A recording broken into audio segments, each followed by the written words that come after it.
boarding gate. Welcome to paradise!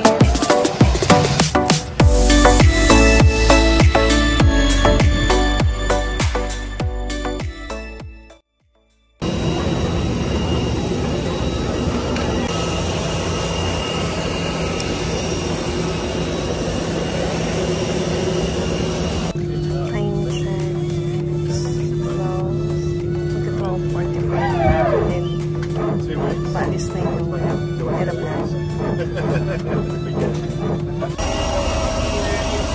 Naambon-ambon guys. Wala pa naman tayong dalang pag. Hindi siya lumakas. Welcome to paradise!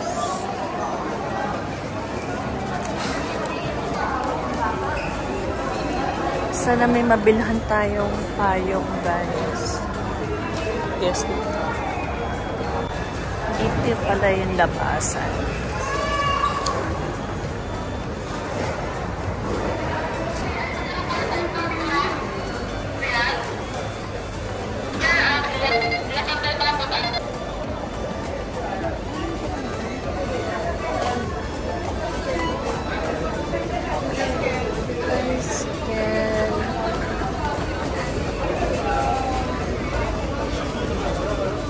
Yes, doon tayo.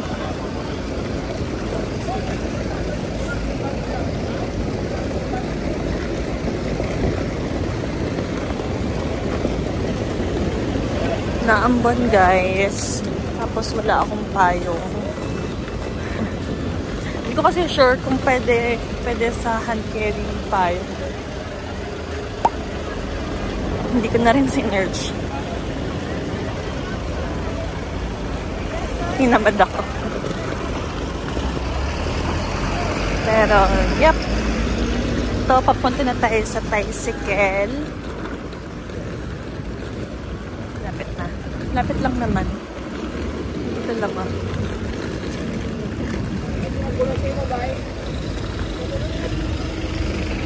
Yan. Dito. Tricycle counter. Here.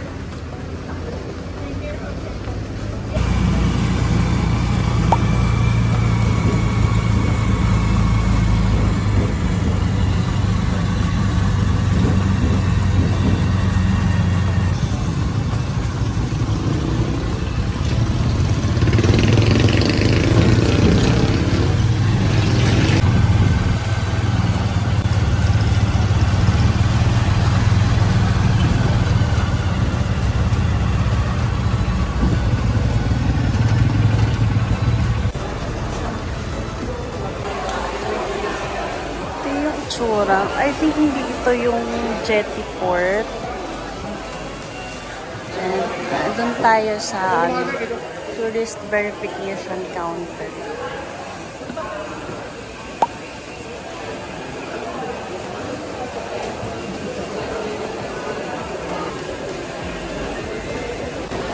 Bali doon ako unang pumunta sa ticketing, sa tourist registration and verification.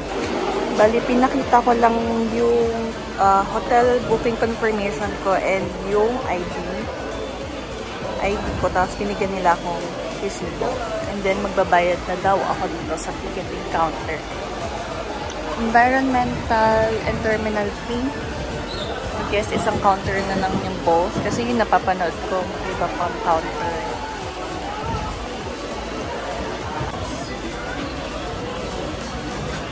Ito yung mga fees. Ayan. So, bali 250 yung binayad natin. Saan kaya yung boat? Boat fee.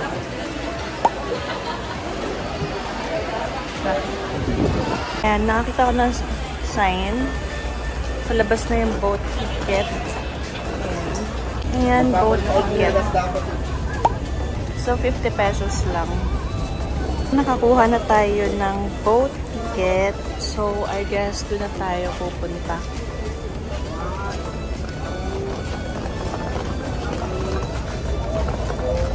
doon kila kuya, pinapalitan lang yung boat ticket ng number.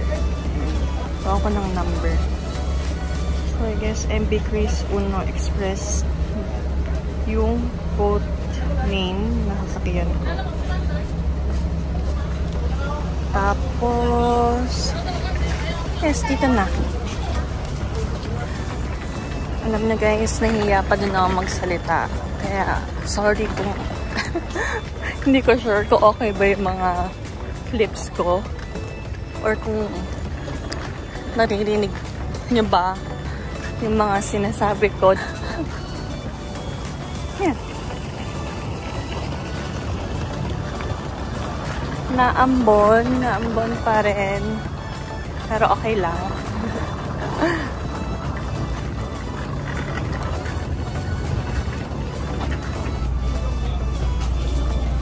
And guys, nandito na tayo sa boat natin. Maghihintay na lang tayo na natin na umalis. And then after nito, magta-tricycle naman tayo sa hotel natin.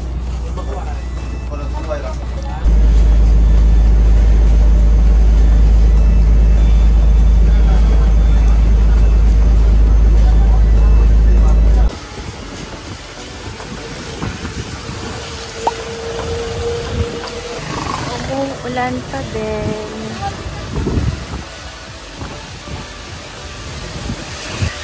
Bali nag-special trip na ako sa tricycle. Kasi umuulan and wala akong payong. Sana may makita tayong Watsons and bilihan ng payong.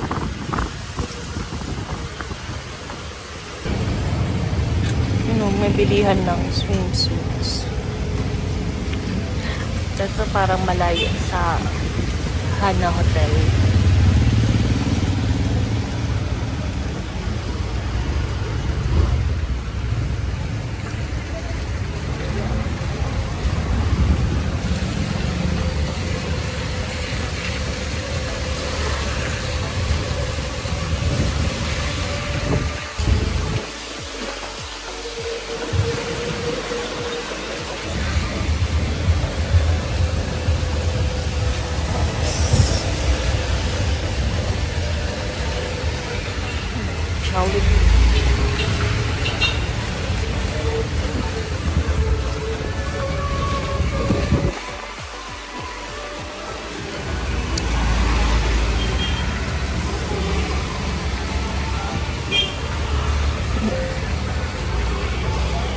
In Jaspers. Digimon. Digimon.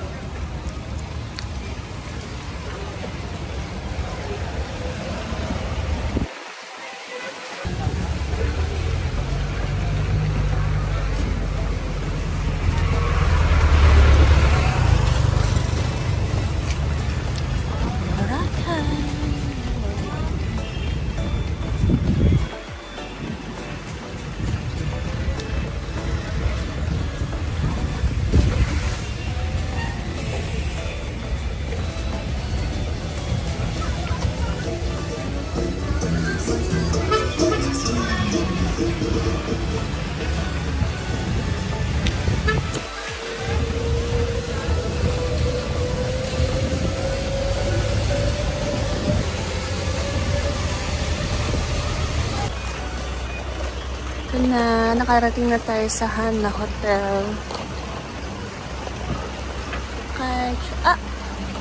Library. Saan yung pasukan? Ito. Hello po. Thank you po.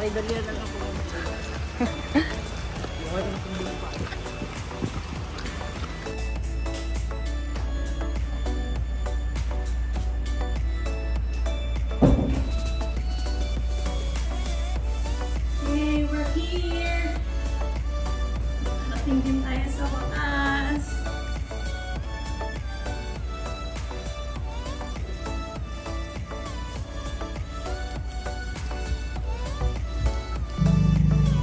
Ayun, Ayun, recap tayo guys ng mga nangyari sa ating DIY transfer.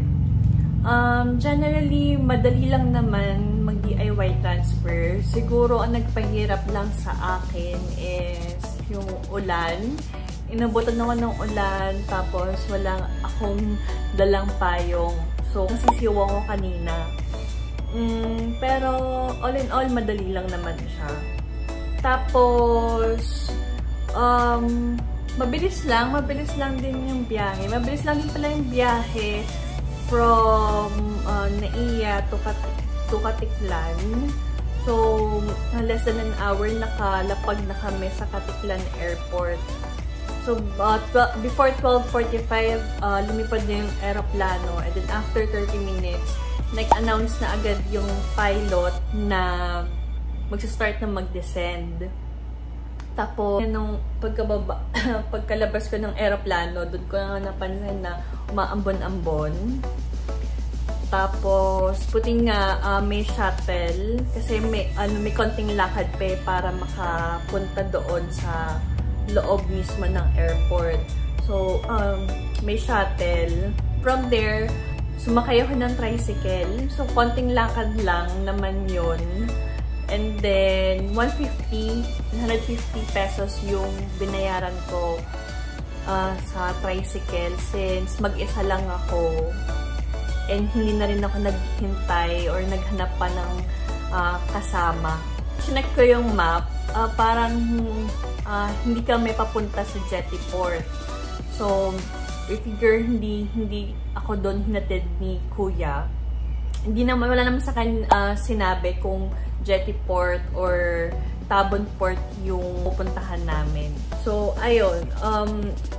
Yun nga, parang nakita ko nga sa map na sa Tabon Port ako hinatid.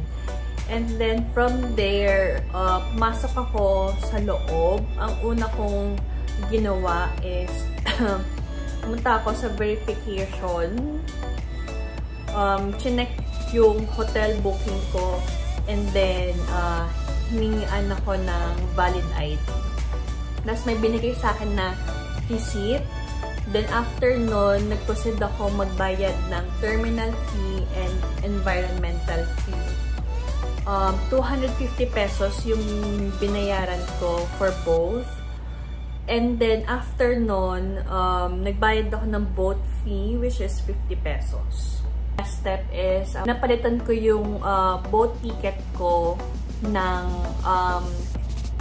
ano ba yun? Parang may binigay na, parang ID. Yung naka-laminated. Parang nakasulat doon, naka-indicate yung pangalan ng boat, tsaka number ko.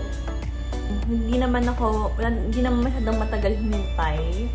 And then, umalis na agad yung boat. And then, pagkababa ko ng boat, doon ako medyo nahihirapan kasi medyo lumakas yung ulan noon.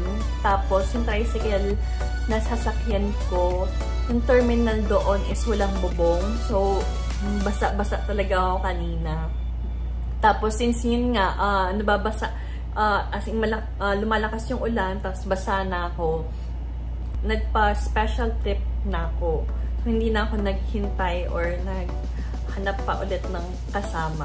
So, yung binayaran ko sa tricycle is 200 pesos. Then, pag-check ko sa map, medyo malayo rin pala yung Tabon Port, from Tabon Port to Han Hotel. So, parang okay na din, sulit na din. Ayun, tapos, after nun, ayun, hinatid naman ako safe and sound dito sa hotel. Ayun, bali magpapahinga muna tayo saglit. And then, sana tumila yung ulan para nakapaglibot-libot tayo agad.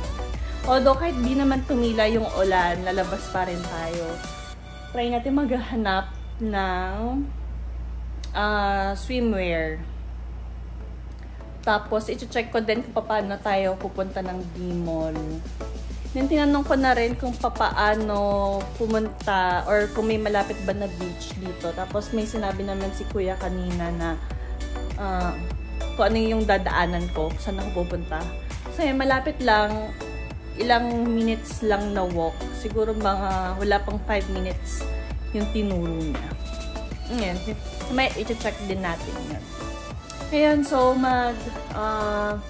mag-settle muna ako ngayon, magpapahinga ng konti, and then labas tayo later.